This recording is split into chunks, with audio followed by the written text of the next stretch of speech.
Salam Indonesia, selamat malam pemirsa, berjumpa kembali dalam berita dan bincang terkini malam edisi Senin 17 Maret 2014. Serangkaian berita telah kami siapkan, diantaranya kebakaran hutan di Jambi semakin meluas dan dukungan terhadap Jokowi sebagai capres terus berdatangan. Saya Nur Tanti Purba, berikut berita selengkapnya.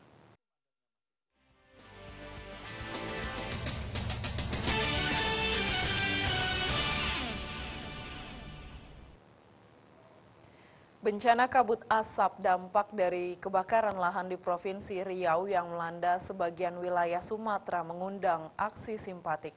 Di Makassar, Sulawesi Selatan, sejumlah komunitas mendirikan posko untuk menggalang masker bagi warga Sumatera yang kini terganggu akibat kabut asap.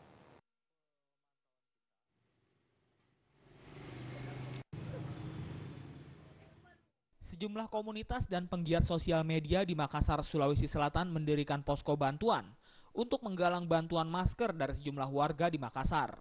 Penggalangan masker tersebut merupakan aksi solidaritas yang menaruh simpati terhadap masyarakat di Sumatera. Dan tentu kebutuhan masker di wilayah tersebut cukup tinggi, yang kini sudah mengganggu aktivitas warga akibat kabut asap. Dari penggalangan sejak Sabtu telah terkumpul ratusan masker di posko Jalan Ahmad Yani, Makassar, Sulawesi Selatan. Para penggiat sosial media ini juga sebelumnya menggalang masker kepada pengendara di jalanan.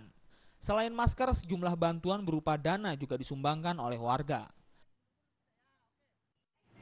Jadi ini merupakan gerakan dari teman-teman di Makassar. Kami tergabung dalam beberapa komunitas dan aktivis media sosial, vlog dan barista Makassar.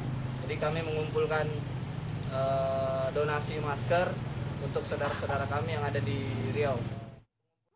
Dana tersebut akan dibelikan masker, dan rencananya penggalangan masker ini akan berlangsung hingga Minggu sore dan diserahkan ke PMI Sulawesi Selatan untuk langsung disalurkan ke Pulau Sumatera. Dari Makassar, Sulawesi Selatan, Ilham Hussein melaporkan. Kebakaran hutan yang mengakibatkan kabut asap di Kabupaten Muaro, Jambi, Provinsi Jambi terus meluas. Dari 18.000 hektar lahan taman hutan rakyat atau Tahura, 200 hektar diantaranya sudah ludes terbakar.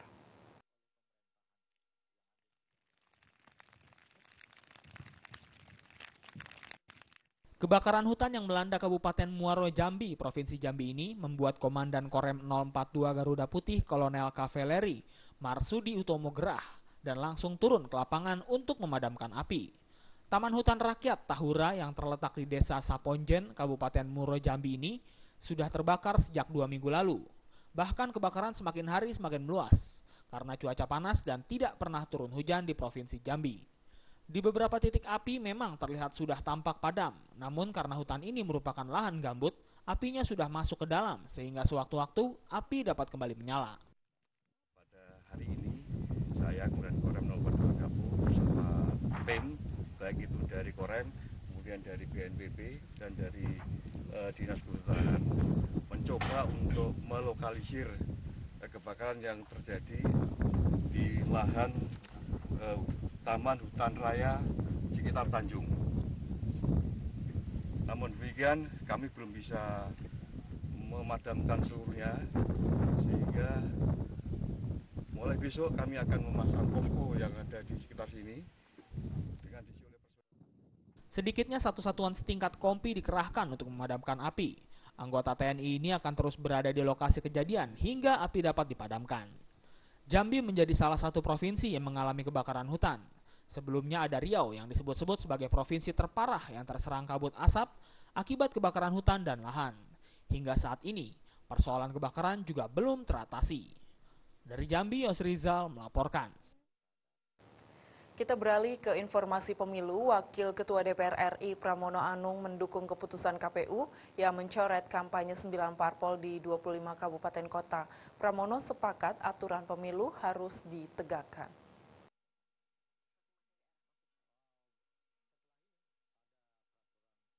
Keputusan KPU yang mencoret kampanye 9 parpol di 25 kabupaten kota diapresiasi Wakil Ketua DPR Pramono Anung. Namun Pramono menganjurkan parpol harus diberi kesempatan untuk melakukan banding. Pramono mengingatkan semua partai agar siap menerima resiko jika dilarang berkampanye di daerah-daerah tersebut. Telah dilakukan oleh KPU maupun Bawaslu dan DKPP ya. Jadi artinya kan begini, kalau memang data-data dan bukti-bukti itu lengkap, maka ya partai politik bisa mengajukan keberatan.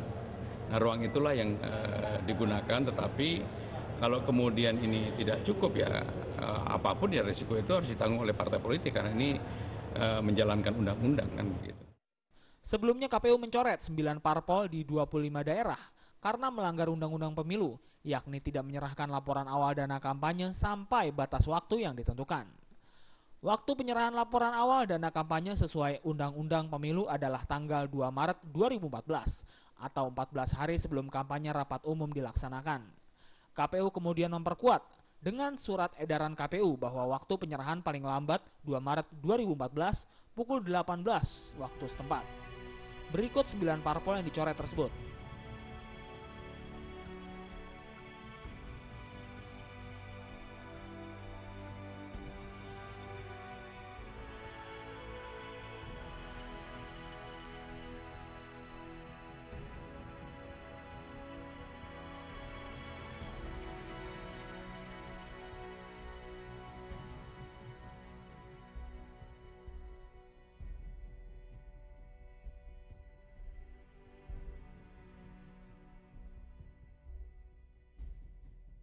Dari Jakarta, Agus Purwoko melaporkan. Dukungan terhadap Jokowi sebagai capres terus berdatangan. Informasi tersebut akan kami hadirkan sesaat lagi.